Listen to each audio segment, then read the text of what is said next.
আমি তার সাথে যারা করেছি, তার সাথে কি করেছি? পিছনের ভাইয়েরা কি করেছি? যারা করেছি। আল্লাহ খুব রাগান্বিত হয়ে গেল, সাথে সাথে বললেন যা এখান থেকে বেরিয়ে যা। এই কাজও কি মানুষে করে? এই নিকৃষ্ট কাজ এটা কি মানুষের আগুন দেশে হয়েছে নি? এটা কথা বলতে হয়েছে নি? হয়নি, এটা কমানে হয়েছে। সপ্তাহ মেডিকেল তারও অনেক হয়েছে লাশের সাথে খবর আছে, কথা বলতে আছে। আমরা কি পরিমাণে জেনা করছি, আমার জেনাকারীদের নেতা বলি সংগ্রহ করেছে, তাদের হুলের মালা কি অপরাধী। আমি কবার আলোচনা করতে চাইছি কথা বলতে দিকে গেলাম। এই লোকটা এই কথা বলার সাথে সাথে রাসূলের দরবার থেকে সরে চলে এসেছে, যায় এক পাহাড়ে। তো এই কথা বলার পর তো আমি জেনা করেছি, তো এরপরে আমি উঠি আসার সময়, জেনা শেষ হওয়ার পর আমি উঠি আসার সময় ওই মহিলাটা শোয়া থেকে দাঁড়ায় গেল, শোয়া থেকে দাঁড়ায় গেল। সে আমাকে ডাকি বলছে, ও আল্লাহর বান্দা, তুই আমি তোর কি ক্ষতি করলাম? তুই আমার প্রতি জুলুম করলি। কি করছস? আমি জীবনে কোন পুরুষ আমাকে হাত দিয়ে ধরে নেই। আমার বাবা, আমার মা, আমার বাবা, আমার ভাই আমাকে পবিত্র করে এই কবরের মধ্যে রাখি গেল, আর তুই আমাকে নাপাকি করে গেলি। আমাকে কি করে গেলি? নাপাকি করে গেলি।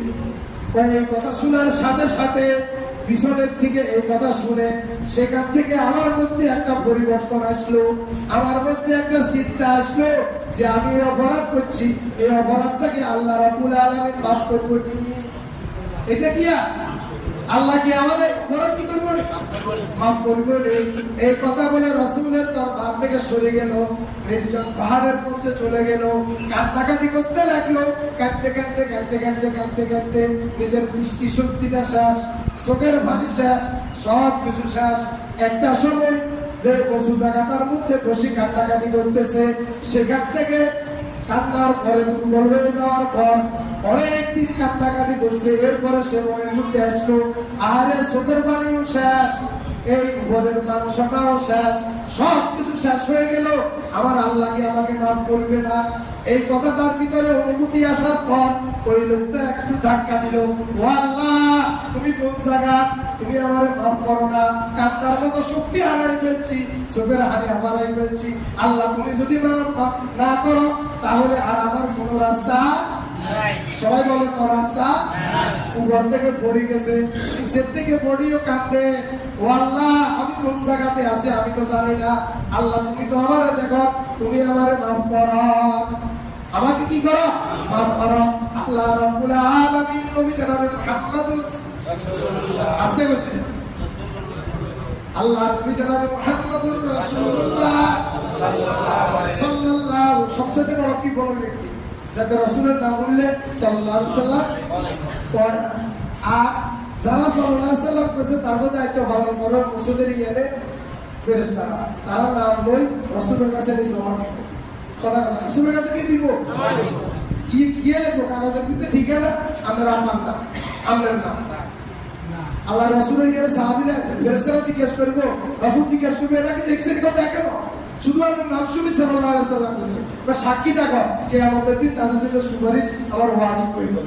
সুবহানাল্লাহ। নবী জনাবে মুহাম্মদুর রাসূলুল্লাহ সাল্লাল্লাহু আলাইহি ওয়াসাল্লাম বললেন, জিবরাইল আলাইহিস সালাতু ওয়াস সালাম বলছেন অমুকের বেটা অমুককে আল্লাহ মাফ করে দিয়েছে। অমুকের বেটা অমুককে আল্লাহ কি করে দিয়েছে? মাফ করে দিয়েছে। তাহলে এই লোকে যদি মাফ পায়, আয়ের আমরা যদি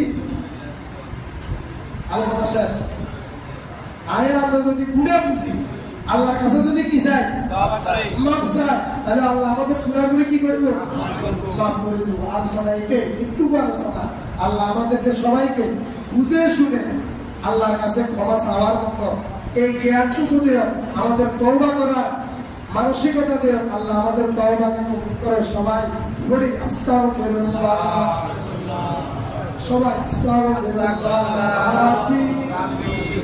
কুল্লি জামবিন ভিতরে একটা দরজা আছে, এই দরজাটা খুলে দিয়ে বলেন আস্তাগফিরুল্লাহ রাব্বি মিন কুল্লি জামবিন ওয়া আতুবু ইলাইহি লা হাওলা ওয়ালা কুওয়াতা ইল্লা বিল্লাহিল আলিয়্যিল আযীম। যারা সুন্নাত ওয়াজিব সুন্নাত পড়ে